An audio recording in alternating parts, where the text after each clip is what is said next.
In this video, we're going to take a look at using an image instead of the normal button that will be rendered for our input of type submit. So in other words, we're going to be using an input of type image. So let's create our form, our field set, our legend. Call this image as submit button. And in here, we'll just add an input of type text and call this username, a name of username, and close it like that. Now for the input, I'm going to put type equals image.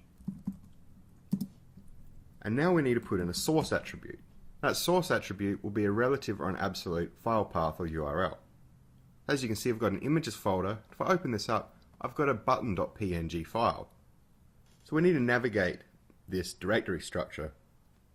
We're going into the images directory, / then referencing the actual image's name. So in this case, button.png. So we're going into the images directory and then using the button.png file. Now, as you may know, when we work with images, sometimes they may not be displayed, i.e. we could have an incorrect URL, or for many other reasons. So we need to pass in the alternate text attribute.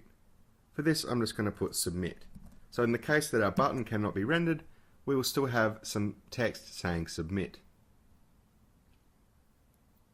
So I'm going to go ahead and specify our action and method attributes of the opening form tag, and method will be get, and action I'm going to put destination.html. Now I'm going to go ahead and create this destination.html file.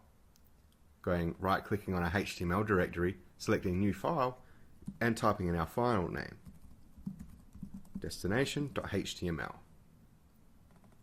And in here we're going to create our basic HTML5 document structure, doc type HTML, our opening and closing HTML tags, opening and closing head tags, our meta tag for our character set, our char set.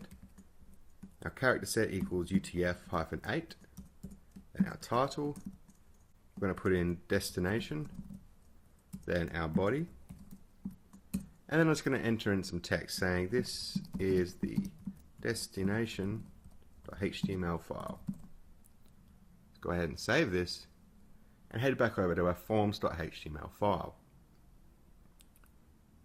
So now we've got our action attribute specified and our method attribute specified as well. So this is now a valid form in HTML. And we're also using the input of type image instead of using the ordinary input type of submit for our submit button. So let's go ahead and save this and check out this input type of image in the browser. So as you can see, we have an image rather than our normal submit button. I'm just going to go ahead and enter in some arbitrary data and click the big button. As you can see, we've successfully been sent to destination.html, and we also have our query string. We may also notice we have this x equals 45 and y equals 29. These are mouse coordinates for where we've actually clicked on the button. So if we go ahead and click the back button and click the button down here, per se, we'll see that these have actually changed in value. So I hope you've learnt a little bit about using the input of type image rather than using the general input type of submit for a submit button on your form.